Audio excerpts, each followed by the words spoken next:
Part 2 of Alchemical Tech. So the tool in order to, the tools in which to use that are simple in order to practice alchemy, knowing that we're having to change our mind, is this. So if it's just a switch of the mind that you feel one way, I'm pretty, to the other way, I'm not pretty, or I'm not pretty to I'm pretty, it can be really simple. Just takes one person to tell you that you are awesome, for you to feel awesome that day.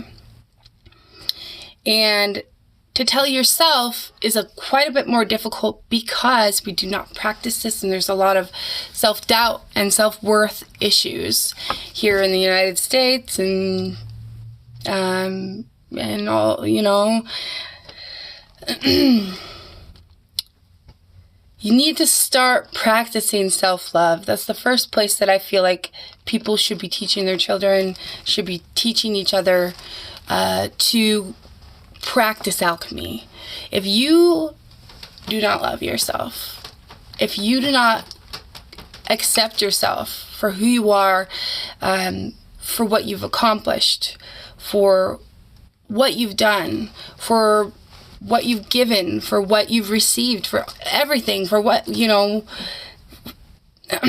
for your body, for how you talk, for your, you know, perfections, imperfections, for your neurosis.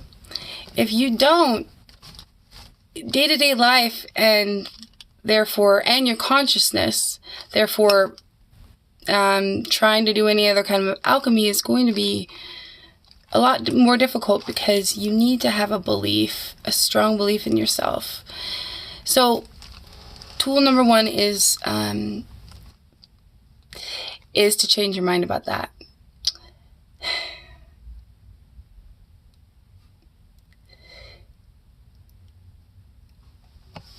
If it takes somebody to tell you that you're okay,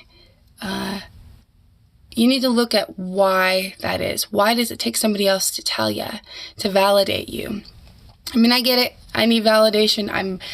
My ego is there, and I like to validate myself through putting stuff out there and getting the sweet little hit here, hit there. That feels good. That feels really good.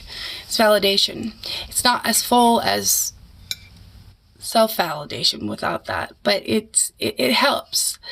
So a tool here would be to begin to talk to yourself in a way that is positive and loving, as if you are talking to somebody else. If it makes you feel better, easier that way, look in the mirror and begin to tell yourself you're loved. Tell yourself that you are enough, that you are beautiful, infinite, perfect.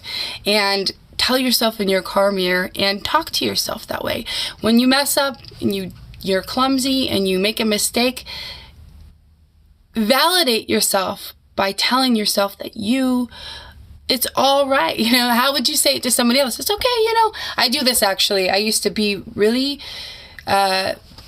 weirded out by people who spoke to themselves, and I now completely advocate it, because it is reinforcement to your brain. You're hearing it.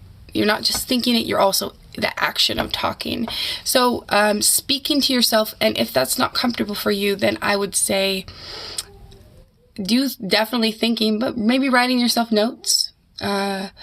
And so that needs to be built first. If you're having very, very intense problems, I would say talk to somebody. And if it's even beyond that, go see a shaman. Shaman people with healing medicine who do alternative medicine are extremely powerful in helping release emotions and things that are stuck in there that really prevent some people from accepting themselves or any kind of other problem. All right.